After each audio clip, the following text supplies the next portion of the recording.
but I remember this one time when I was camping with my friends and I threw an axe at the fire and it went through the fire and a bunch of my friends were on the other side and it didn't hit anybody. But that was a moment that I'll always remember because it was how I wasn't just hurting myself. I had the potential to impact other people. Have you ever heard the phrase becoming the best version of yourself? Yeah, me too. But what does that even mean? And how do we become that person? I'm here to help you navigate through those questions and come up with actionable steps in order for you to live your best life. We've got to discover what we want. We've got to figure out a plan on how to get there, and then we have to go. We can't just sit and wait any longer. Life won't wait on us.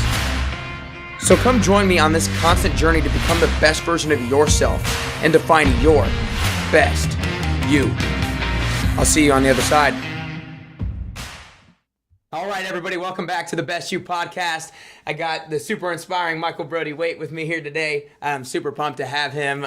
Michael is a keynote speaker, has delivered a TED Talk.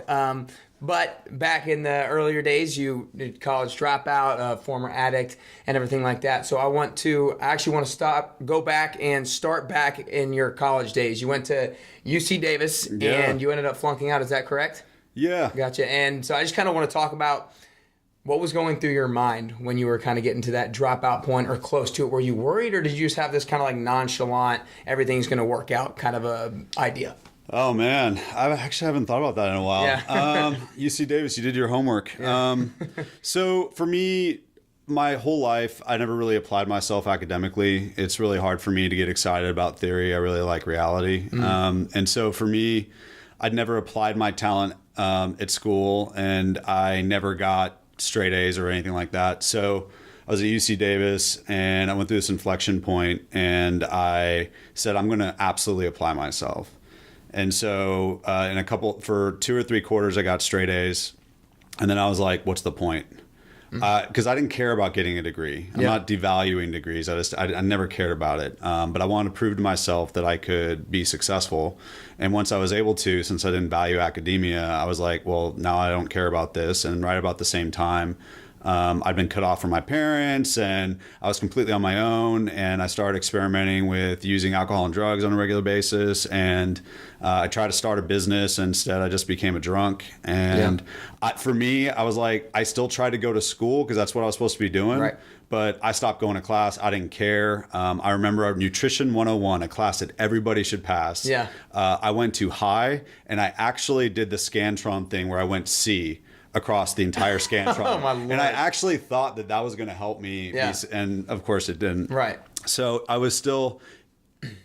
wasn't thoughtful about what I was doing. Okay. I was just trying to stay numb. And so I was surprised when they kicked me out for not passing any of my classes. Really? Okay. Yeah. That's interesting. And then after that, you moved to LA. Yes. Right? And then you were kind of pursuing your passion in the music industry. Yeah. Right? And then, so kind of tell me about that move to LA and what happened from there. So to me, when I was kicked out, I went and I worked at a record store called The Warehouse in Sacramento. And I was like, I really want to get in the music industry. I'd always want to be an A&R rep and start my own label and all that kind of stuff. And so I was like, you know what, if school isn't for me, I'm going to go back to LA and try to make it happen. I had this great experience where I tried to be an assistant to an artist manager, and I was doing really well 3 days in, and then I got really high and really drunk before my 4th day, and I totally screwed it up and I didn't get the job. And so for me, I was like, you know what? I want to get into the music industry. I had actually developed a business idea that essentially was like iTunes before iTunes came out. And I wanted to go apply it, but I wanted to get high and get drunk every night more than I wanted to go do that. And so I would tell my parents that I would work for them, and I would lie to them about what I was doing and get money. And then I'd disappear for a while. And then when they stopped helping me, I'd just use credit cards. But I had this incredible passion for the music industry, but I had a greater passion for staying high. Okay, gotcha. Yeah. And so, how long did it take you to go throughout this process? Like, what was the turning point to realize that, okay, crap, I actually need to do something about this problem? Yeah, so there were definitely, I had a lot of flashes and moments, right? Like, I remember, I'm not sure if I've ever said this anywhere before, but I remember this one time when I was camping with my friends and I threw an axe at the fire and it went through the fire and a bunch of my friends were on the other side. and it didn't hit anybody. But that was a moment that I'll always remember, because it was how I wasn't just hurting myself. I had the potential to impact other people. And of course, at the time, tried to laugh it off and all that kind of stuff. But I mean, probably 20 years later, I still carry that, and they're still my friends. But I had moments like that where I was like, I probably have a problem. But the interesting thing about denial is you're the last one to know. So for me, I thought that I could handle it, and I kept running out of options. And eventually my parents did an intervention on me, and I was like, no, I'm fine. But I had been talking to a therapist, and I started to slowly realize that this wasn't normal. And then my last stretch was I was living in Venice Beach, crashing on this dude's couch that was my best friend from college. And I would just steal from him during the day while he went to work. And I would just stay high and drunk as often as I could. He loved me, so he fed me. His name is Aaron, and he's still a good friend to this day. But eventually my parents said, we will send you to rehab. And I was like, no, I don't need it. But I didn't have any money. I didn't have any clothes. I didn't have anything. I had what Aaron gave me. And I was one couch away from being truly homeless, even though I didn't know where to go. And I started throwing up blood, and my parents had said, we'll send you to treatment. And so Aaron talked me into taking a vacation, which is interesting when your whole life's a vacation. Right. And I knew that I couldn't stay on his couch, and I knew my next step was the street, and I didn't want that. So I was like, okay, I'll go to treatment, but I'm not going to take this seriously. Yeah.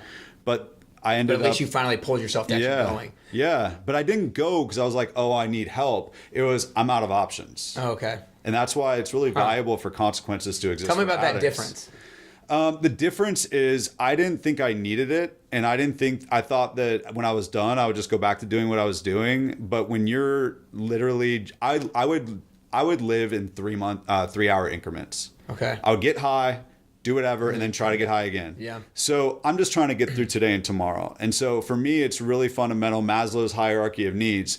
I wasn't going to be able to stay at Aaron's, and I didn't have anywhere to go, and I couldn't afford to even have a belt around my waist. Right. So when there was an option for shelter, I took that option. There was a part of me that knew I kind of needed it, but the truth is I initially took it for the shelter and for the 3 meals a day and for the fact that I didn't have to go out on the street. Yeah. But once I was there, that little part of me that kind of knew that I had a problem, that part started to go, hey, maybe we should kind of try to figure out why we're sitting in Betty Ford right now. Right. Because normal people don't when they need shelter and food, go to Betty Ford. Right. Yeah. That's a good point. So now you're in the recovery process. You're in. Tell me about a little bit of that process. I'm sure it's not all smooth sailing during that that time period. So tell me about kind of what you learned, maybe the road bumps and the maybe biggest obstacle as you went through it. In rehab or in recovery sense? Let's go specifically to rehab. Rehab. So for me, the second day I was there, they gave a lecture on how you're significantly more likely to relapse if you smoke cigarettes. And so I took my cartons of cigarettes and gave them to the people, even though I didn't fully believe I was an addict. Yeah. Well, I promptly asked for them back. Don't give me too much credit. But I was introduced to 12-step programs there. And at first, I didn't think that I belonged. And then there were a number of statements, a number of stories that people made. I remember someone saying, if you don't think that you're an addict, just don't use for a year. And I was like, there's no way I could do that. Yeah. I was really good at pointing to the one night 2 months ago that I only had, a little bit. So I started to hear other people's stories, and they were telling my story. And I was able to look at their consequences. I remember there was this guy that his wife and his kids wanted nothing to do with him. And I was like, man, everything he said is what I do. Wow. And he was a lot older, but I mean, we were in the same spot. So it's at this point when you kind of realize I am an addict. Yes. Actually. So to me, it wasn't even necessarily I'm an addict. It was, I've wasted all my potential. I assume that I'm going to die and that my life is a waste. Maybe this is my shot to turn this around. Okay. And then on top, once I had that thought, because I'm an addict, I wanted to use things to get what I wanted. So it's more like, can I use this as a way to get what I want in life? But then as I started to engage in the process, I was like, oh man, I really am an addict. Jeez. And it was 12-step programs. I start to work the steps. And you start to see yourself, and it's really hard to ignore it. And the really special thing about 12-step programs is when you're working the steps, you do them with a sponsor. That's not an expert. It's just somebody that's an addict that's worked them before you. And when they start saying, I relate to this, I relate to this, I relate to this, you go, wow, like I'm an addict. I need help. And this is the house. My buddy Toby says, this is the last house on the block. Yeah. Like after this, like we expect to die. Okay. Gotcha. I'm going to fast forward a little bit now. Now you get back to where you from? No, you're not. You're from California. Why did you go to Nashville? Because they said, Mike, you've done 28 days of treatment, but you are still way too much in your head, and you need to learn emotional intelligence and spiritual intelligence. And so they said you need to go to another place to do more work. You're like that. It's always great to be told that you're sicker than some of the other addicts in rehab, but I'm sure. Like you're sicker than most. So they gave me 2 brochures, a place in Monterey, California, that's like my favorite place in California, and a place in Nunnally, Tennessee. This is embarrassing. I thought Tennessee was on the East Coast. Yeah. Like when you're in California, geography was my thing. Everything's just California. So it was a brochure with horses and cowboys on the front. Oh my Lord. And Nunnally, Tennessee, for those of you who don't know, is literally a gas station and a treatment center, and that's it. And it's about an hour out of Nashville. And the guy said, pick one of these. And I went back to my room. Like, clearly I'm going to go to Monterey. I'm never going to Tennessee. And they had this saying that all the decisions that I made are what got me here. And so that was the first time that I said, I'm going to do the opposite of what my will is. And I wasn't quite sure if there was a God at the time, but I was like, if there is one, I'm going to choose the opposite of my will and choose his will. And so I said, I'll go to Tennessee, even though I had no desire to go to Tennessee. Right. And that was like the first time that I actually surrendered. Yeah. Well, I think that was probably a big decision for you going to Tennessee and not that Monterey, because you said that's your favorite, one of your favorite places. And you never know what, if you could have relapsed or anything like that, going to such a, great place that has maybe a lot of the temptations that you had done in the past. So now you in Nashville and you're looking for a job, and you had somebody pushing you to get a job in 5 days or something. I saw you had like a 5-day deadline. When I got out of that treatment center in Nunnally, Tennessee, I went to a halfway house, and a lot of addicts end up in halfway houses, aren't legit about trying to be clean or sober. So they have a rule that you have 5 business days to get a job, or you get out. So you have to be really serious about rebuilding your life. And so, they were like super quick turnaround. I know luckily I went in on a Wednesday. Yeah. So that technically gave me almost a full week. Yeah. Right. From a business day perspective. I didn't know what business days were. I said that in my TED talk at the time. I had no idea what that was. Oh my gosh. But I had a couple days to get a job, and I was lucky enough that I got 2. Yeah. So what was the process like? Did you have confidence that you were going to get a job? Because I think I saw you say you had this like 3-year gap on your resume where you're going through kind of rehab and stuff, or just weren't really doing anything. Yeah. So how does somebody with that 3-year gap in 5 days get a job? Here's the thing. When you're convinced that you're going to die and you take like this last ditch effort to do something, everything else doesn't feel like it doesn't seem like as big of a deal. And also, I've never done this before. I've never been in Tennessee. I've never gone to treatment. I've never been a recovering addict. And so like, I remember I went to the grocery store, and I remember sitting in the cereal aisle for 20 minutes trying to figure out which cereal to buy, because I thought that if I bought the wrong one, I would relapse. Oh my gosh. And so like everything was new and overwhelming and crazy. So it was really surreal. And so I just went to Green Hills Mall, which is a mall here in Nashville, and I just walked around and applied to as many jobs as I could. Sam Goodyear was one of them. Dell Kiosk was another. And when they told me that, I was like, okay, I got to go get a job. Yeah. And I didn't think that I would get one, and I didn't know if they were sincere in kicking me out. I later found out they were, but luckily I got one. But I was just like, okay, I'll try this. But you have to remember, there was a part of me that was like, I assume that I will use and die before I even get done with the job process. Gosh, that's got to be an unbelievably self-defeating thought. It is. But it's also liberating, because I didn't care about whether or not it happened. That's a good point. I'm not saying it's good, but it was like, hey, man, all right, I'll try this. But if not, I'll just go use. Yeah. So I want to, I know you kind of talked a little bit about this in your TED Talk, but going into those job interviews, like, you thought maybe like, at first, I'm not going to talk about my past because they're not going to want to hear that. But then you talked about how you were open about it. So I want you to talk a little bit about kind of authenticity and what that did for you. Yeah. So in recovery, they told me that you have to do a searching and fearless moral inventory, and that you have to be honest with everybody around you, or else you won't be like, your addiction hides in the dark. So you have to shine light on everything. And so it took me a while to get used to that, but I got used to that in recovery. And then when I went out looking for a job in the real world, you know, my sponsor and everybody else, they're in recovery, but they're not the people offering me a job and offering me my house. And so when I had to think about how do I explain this 3-year gap, I was genuinely not even scared. I was completely convinced that if I told them the truth of what I was doing the last 3 years,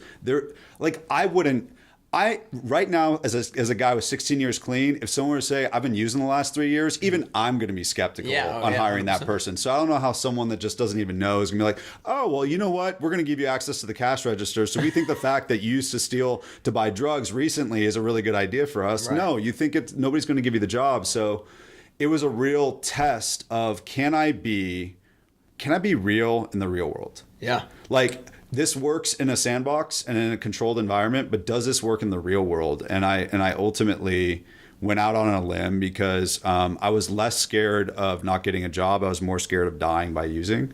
And so my sponsor said that I had to do it. And so I told them the truth and I got the job. And that really started for me a reorientation of my understanding of what was true and what was not. My fear had always been, I need to be who you want me to be in order to get what I want. Yeah. And now I had this really new notion of, I just have to be the best version of myself and trust and surrender the outcome. Yeah. And that doesn't mean I'm always going to, like, it's always going to work out. Like in the TED Talk, I talk about my experience at Dell and corporate America. You know, I didn't get to this in the TED Talk, but the worst thing that I feared did happen when I was open about being a recovering drug addict. Someone did spread rumors about me and say that I was high and that's why I was doing so well, that I was on some sort of stimulant drug. And there were guys around me that were. Yeah. But I wasn't. I was going to meetings and stuff. But the worst thing that I feared, being open about being a recovering addict, actually happened. But then the actual impact of that was negligible. And so realizing, like, wow, if I take the mask off and I can just be myself, this is easier, it's more efficient, it's scary and vulnerable. But maybe I can just wear one face in this world as opposed to 16. And I kept testing that theory. And I mean, to this day, it's crazy. It's like, most of us want to wear a mask because we're scared of what will happen. But even if the worst thing happens, it's not that bad. I like that, because I think that is one of the big questions that we have. Like, why is it so hard to take off the mask? Because we're fearful of what might happen if, like, we're super vulnerable and we're actually ourselves. Like, is somebody not going to like us? Right. Or like, is somebody going to judge us for who we actually are? And because if you have that fear and you have the fear that somebody's going to do that to you, it's just like that could just be one of the worst things ever. But like you said, it's not. And so here's the thing. So I love the best you. Mm-hmm. This is what I've learned over the last 16 years. We don't consider the cost of the mask. We consider the cost of taking it off. We think if we take it off, people are going to reject us. The cost of keeping the mask on is that you dull all of your unique positive qualities, all your strengths, whatever makes you the beautiful, unique person that is you in this world. When you put that mask on, you don't just obscure whatever it is that you're trying to protect from a weakness perspective. You obscure your strengths too. Yeah. And we don't have enough people in this world that are willing to say, hey, here are my assets and here are my liabilities, and here's what I'm doing about the liabilities, and I'm going to let my assets shine. And so it's not just like I'm scared. Now I'm less scared of taking off the mask. I still have fear about it. And I'm more scared of obscuring whatever is the unique value that I have to offer this world. I love that you preach the importance of taking off the mask, because it is your true power, right? While you may unveil your biggest weakness, it could be your biggest asset down the road. So what is your conversation like to people to help kind of bring them to that realization of like the importance of taking off the mask and kind of breaking that barrier and breaking over that fear? So I've done research on this. So when you put on a mask to cover up your weaknesses, eventually what you do is you actually convince yourself that whatever your mask is your face. So that's how you get a drug addict that doesn't think he has a drug problem and everybody around him does. That's how you get companies like Enron that told a bunch of lies and everybody believed the lies that end up the founders go to jail. Theranos is a recent example of that. So to me, what ends up happening is Dr. Bob Trivers talks about we will hide the truth from ourselves to hide it from others. And so we end up not actually knowing that we're wearing a mask. And then as a result, we're not able to do something about our weaknesses because we don't actually even acknowledge that they're there. And we're not able to leverage our strengths because we're not able to acknowledge that they're there. And so one of the things I tell recovering addicts all the time, like, dude, recovery isn't the worst thing. It's the best thing that'll ever happen to you. Yeah. Like, I have a system that I use that takes anything that's a challenge or the worst thing about me and turns it into the best thing about me. And the first step is being authentic about what's happening. But the next step is surrendering the outcome and then doing the uncomfortable work regarding whatever's going on, regarding whatever your weakness is. And then you get to grow. But if you try, people do this all the time. They won't ask for help. They pretend that they don't have a weakness. They pretend they understand something. And when we do that, we stifle our own growth. Yeah. And we lose the opportunity to become a bigger, better person, not just for ourselves, but for other people, simply by not being honest about where we need help. Yeah. And to me, where you just kind of ended it with, is like, if you can't find the confidence that you need to be the best version of yourself, it's like, to me, you have the responsibility to show up to other people in your life, your loved ones, your family, your friends, as the best version of yourself. If like you can't find the motivation to lift yourself up, then find the motivation in the outside source that I need to be that best version for them in whatever capacity that might be. All right, so that the second step that you talked about was surrendering the outcome. Yes. And I want you to talk a little bit more about that, because I think that being authentic and doing the uncomfortable work is something that you hear a lot about, and it's a little, not self-explanatory, but you can kind of derive some kind of thought process about that. But I want you to talk a little bit more about surrendering the outcome and what that means. Yeah, so in recovery, one of the things I was taught was I don't have control over anything other than my actions and my decisions. So the first step was surrender people, places, and things. And that was something that was really hard to do. But at the same time, over time, what I realized was it was incredibly empowering, because I was able to reclaim a tremendous amount of energy and focus and just mental intention on specific issues when I was able to actually let go of things. So, for example, I remember, when I started my company, I was really obsessed over whether or not everything that I put on the line I was going to lose. If I wasted all my energy focusing on that, I just had to surrender the outcome, man. I took the risk and I did it. But then the beautiful thing that recovery taught me is, and I think people understand this, but I think it's one thing to understand, another thing to master it, to just focus on what we can control, to be able to crowd out everything that isn't that. Because every minute that we spend on something that we can't control is a minute that we lose on something that we can. Yeah. And so we live in a world where through podcasts and the internet and social media and books and TED Talks, we have more access to best practices to better ourselves. And yet I feel like we've never been in more pain as a human race. And I think a lot of that has to do with the fact that there are things that we can do to better our personal circumstances, who we are, even if it's just like hacking our perception of the world.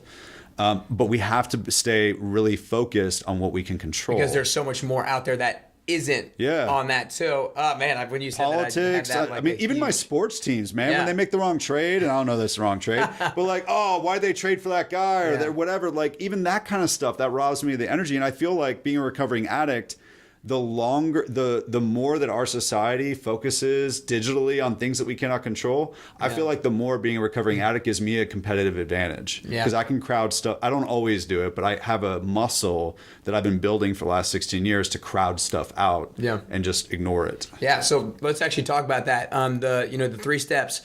Of those 3 steps, and you've preached their importance, what is the one that you struggle with most today, or the one that's hardest to master for you at this day and age? Wow, that's a really great question. So actually, there's a 4th principle that I wasn't able to put in my TED Talk. And so to be clear, these are my 4 principles that I got as an addict and as an entrepreneur, but they aren't the 12 steps. 12 steps they inspire them, but this isn't them. But one of the things I was taught in recovery was you can't keep what you don't give away. Okay. And so for me, being able to turn around once I've gone through a process where I've been authentic about something, surrendered the outcome, and did the uncomfortable work, turning around and helping someone else do that, it isn't hard for me, but I get lost because I try to help too many people. Okay. Maybe not too many is the wrong word, but I will focus on trying to help other people. And what happens is, when I'm doing that, I lose sight of what I can control and what I can't. Okay. And so like I have 3 really good friends in recovery, Kate, Toby, and Charlie. And in the middle of this year, they all kind of gave me the same feedback, which was I was coming off a little bit like, hey, you need to do these things. And I was doing a little less like what we're supposed to do. Hey, this is my experience. And what I realized was I had this incredible passion for wanting to help them with each. It was all 3 different individual problems, but I was a common denominator. And I'd been through all 3 of their circumstances, and I really wanted to help them. And maybe I was like all hyped on the TED Talk, and I thought I knew something and all that kind of stuff. And I was like, I love you so much. I want this to be better for you. Yeah. And then I had slipped out of my job is not to control them, and I was trying to control them. And I was like, you will use this tool. You will read this book. You will do this kind of thing. And they're like, hey, man, surrender it. Share your experience and then surrender. You're not responsible for this. And so the whole giving it away is a huge part of my ethos around these principles. But that is the one where I'm at greatest risk of going back to the second principle and having to redo work. Gotcha. I think that's awesome. Because I think when you are so passionate about something, you do sometimes have to take a step back and be like, okay, am I approaching it the right way? Yeah. I think that's something that will probably continue to maybe face you in the future, but as long as you're conscious and more mindful of it and can bring yourself back, then that'll continue to serve you in the best way possible. One thing I want to ask is, I think a phrase that I like and believe mostly in is that you need to crawl, then walk, then jog, then run, kind of take those baby steps. Yep. When you were out of, or when you had recovered, right? Were you ready for recovery? Did you have, moments where you thought you were going to relapse, or like just kind of take that idea of crawling, walking, jogging, and running and answering the question, like, were you ready for recovery, like mentally? I think, I don't want to speak for most addicts, but I think almost none of us are ready for recovery. We usually end up in recovery because the fire got too hot and it was a better option. That's why there's a lot of talk about like, you don't want to enable an addict. The best thing you can do for an addict is let us feel our consequences, because in the beginning we're motivated. Well, I don't want to speak for everybody. I was motivated by pain. So at the beginning, crawling was like, okay, I just have to do these things so that I don't die. And then it was like, okay, so maybe walking was, okay, this is a process. And so I want to work all 12 steps and go to meetings and get a sponsor and do service work and all this kind of stuff. And then over time, it was like, wow, maybe I can start thinking about how I can be of service within the recovery world. And how can I start applying recovery to more advanced parts of my life, like my professional? That's one of the things I'm obsessed with, is applying what I learned in recovery to be a better professional. I don't think it's limiting to addicts. Right. And so it absolutely was a progression like that. And I just don't think that I really appreciate on the front end that it would progress that way. It was just kind of like binary. It was, I used to use and now I don't. And I mean, people have different thoughts about this, but I don't think I'll ever be recovered. Okay. And I think that's actually one of the most helpful things in the world. Knowing that I could relapse, knowing that it's possible that I'll always have the disease of addiction keeps me engaged in the process. When I got 10 years clean, that was when I really started to believe that I would never relapse. For the first 10 years, I truly believed I would relapse. And sitting here with 16, I can tell you that it would be really hard for me to see that happen, but it doesn't mean that I believe it's not possible. But that keeps me engaged in the process. Yeah, but I think, like you said, the engagement and the fact that you are giving away what you experienced keeps you. I think there's no better way to hold yourself accountable and to actually keep clean in the process. I think being able to like give the gift to other people, because that constant engagement is always there. Yeah. So right now you like to help a lot of people in the recovery process and stuff like that. But I want you to imagine that you're speaking in front of high school students, ninth graders or middle schoolers, and imagine that none of them are addicts, hopefully. And like you talk about how it's been such a kind of a blessing in disguise for you, and how you've learned these different principles and been able to apply that moving forward. But I think that you would probably agree that you wouldn't wish that addiction, everything that you went through, maybe on anybody. Right. So talk to that group of high school students, middle school students who don't have the problem yet about how to either prevent it or avoid it. I don't like talking in the negative sense, but how to just kind of keep living the way they're doing, or something like that. Oh man, that's big. So I actually did a talk for like 500 high school students. So I'm going to try to think about what I told them. Yeah. But I don't remember, so I'll try to think about the mindset. So for me, I don't really know how to prevent a subset of those kids becoming addicts. I don't necessarily know how to prevent that. What I have a lot of experience in is when I have a challenge asking for help. I was terrible at that, and I think that's one of the reasons I became an addict, because I had a lot of issues that weren't addiction and weren't substances well before I started using those to make myself feel better. I didn't feel like that my true self was okay. I didn't feel like I fit in. I didn't feel safe. I didn't know how to take care of myself emotionally.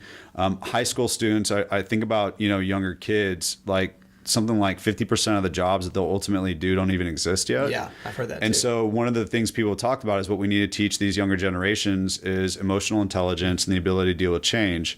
And so what I would say is you don't need to be an addict to use these principles, but the ability to be authentic about wherever you are and whatever the situation is, and then being able to surrender what it means when you take off the mask, and to be able to then do uncomfortable work is basically a process that anybody can use. And I think that if you don't have to become an addict to learn that process, I don't think you need to be an addict. I think if someone had equipped me and trained me to use that process before I ever knew what a drug or a drink was, I question whether or not I would have picked them up. Right. I might have, and maybe I'd end up in the same space. I don't know.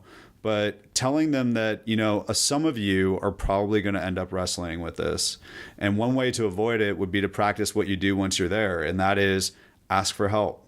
And then once you get it, go do the work, and don't worry so much about what all this means about how you look and what it means if you're doing all this stuff. Just literally surrender all that stuff and just go do the work. And that can be true for getting better at a sport. That can be true for getting better at a skill at school. That can be true for social stuff. Social stuff is so hard when you're in high school. It's hard for me. But learning how to do that, we live in a world that is addicted to inauthenticity. We do it online, we do it in person. Yeah. Everybody's living behind a mask, and so I believe that it's got to be even worse in high school than when I was there. Oh yeah. So if you can learn to drop the mask, you may not need to pick up the drug.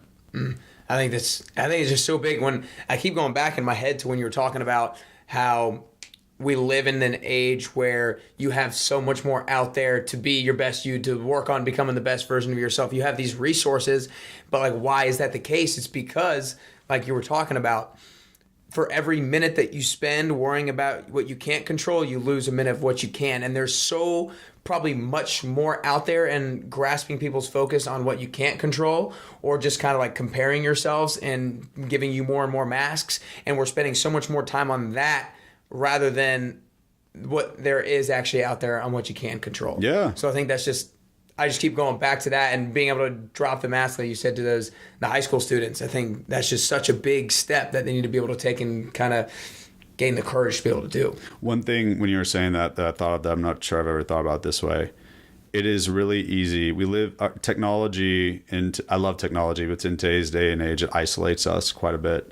And I think that you can focus on what you can't control from the convenience of your isolation. I think you need to be in relationship with other human beings in order to focus on what you can control.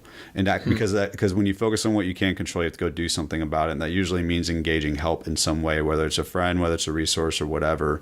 And so for me, focusing on what I can't control is really easy. Okay. It's really convenient, and I don't have to leave my house to do it. Gotcha. So you actually have to take extra steps into focusing what you can control on? Well, once you focus on what you can control, how can you not do something about it? And then when you go to do something about it, so you're this physically fit guy that teaches class and stuff. I've taken your class, which I love. And so if I'm like, hey, I need to get fit, I don't know how to do these exercises. I need to go somewhere to get the help. I'm an addict. I don't know what to do. I go to a meeting. But when you're staring at only what you can't control, how can you not feel motivated to do something about it? And then when we do something about it, I'm a big believer that we do it together. Right. And I think that is a pretty big difference. But that is also the uncomfortable work. Now we're in the uncomfortable work territory, because now I just left my house or picked up the phone, and I put down the mask, and I went and said, I need help with this. And now that someone gave me a bunch of things I need to go do, and I read this thing somewhere once that said, if you spend a lot of time, it's interesting. We talk about you have to have a vision for something and almost be able to see that it's real. But there was a study, and I forgot where it was, that said sometimes focusing on something that you want to make happen can be really detrimental, because what happens is your brain actually starts to believe that it's done it. And then you have less pain of not doing it, and you're less motivated to go do it. Okay. And so to some degree, it's really easy. I've done this to say, okay, I'm going to start a new diet and like download my Fitness Pal and like go to the grocery that first time and do all that stuff. And now I feel like, man, I've done all the stuff. And then week 2, week 3 comes around and it's like, oh, well, I'm really fit right now. Like I kind of feel like this is my own stuff. Right. If I pass on dessert, it feels like I've done a workout, and that's not true. Right. That's not necessarily true. So for us, it's easy to think about these things that we're going to go do, but the uncomfortable work is actually following through and doing them. Yeah. No, I think that's actually huge. I've heard that very same thing, but not in the way that you said. Like your brain convinces yourself that you've already done it. And the way I've actually heard, I don't know if you know who Naveen Jain is, but he was on a podcast, and he's just super successful guy, has so much going on. But he described that same thought process as, he said, money is like an orgasm. If you focus too hard on it, you're not going to get it. And just kind of, and I felt like right when you said that, that's what I thought about. Yeah. You know, you can't think too hard about it, or else you kind of maybe lose focus, or, you know, your brain convinces you. It's a balance. You have to know where you're going, but you have to be loose enough with that's why surrendering the outcome is so important. Huge part. All right, so I always like to ask the last couple questions to everybody. So how old are you right now? 40. It just turned 40. Just turned 40. Yeah, I feel very old. Well, happy birthday. Thank you. So not to make you feel older, but in 10 years down the road, you're going to be 50. Yeah. Reality of the situation. I want you to put yourself in 50-year-old Michael's shoes. Yep. What have you done? What have you created? What do you accomplish? And what do you want to be doing? Oh, wow. Great question. I am an entrepreneur who had a startup, and now I'm at a nonprofit that we help other people do startups. And right now I am focused on 2 startups for myself. One is really important and one is less important.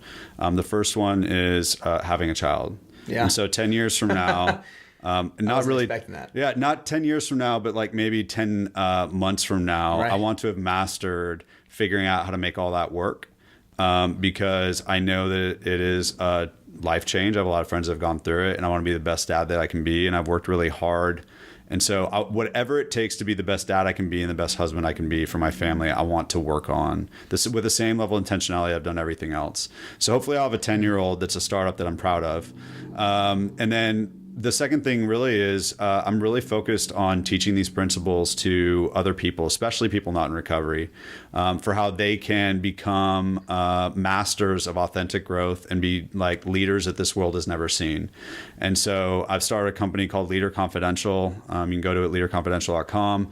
And we do a program that teaches professionals how to integrate these principles into their work as whether they're CEO or frontline person at a company, to grow and to gain a competitive advantage over other people. And our mission is to put 1 million leaders through this program, because if we do that, there's 25 million managers in America, and all it takes is 3% to start a revolution. Yeah. And one day I want to see on a job description that you have to master authentic growth to have the privilege to lead people. Gotcha. God, that's awesome. But that is less important than the child. Yeah, I will say that is less important than the child. I definitely was not expecting that to be the first startup, but that's cool.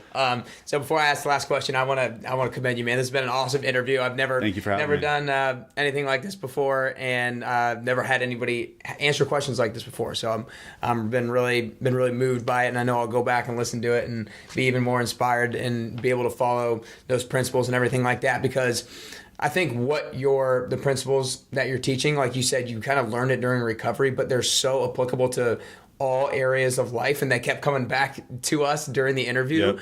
That I think it's awesome that you're really just trying to, spread that message. Like you said, just keep preaching it, but in a way that's not like you need to do this. Right, exactly. Going back to that. And that's hard for me, but yes, hopefully I'll strike that tone. Yeah, that's awesome. Well, I want you to tell, you already said kind of your one website, but I want you to tell everybody where they can find you online, where they can, watch your TED Talk on YouTube, obviously. Yeah, tell me where you can find you online. The TED Talk's called To Be a Great Leader, Do What Drug Addicts Do. And the website's leaderconfidential.com. And probably the best way to connect with me is on LinkedIn. Okay.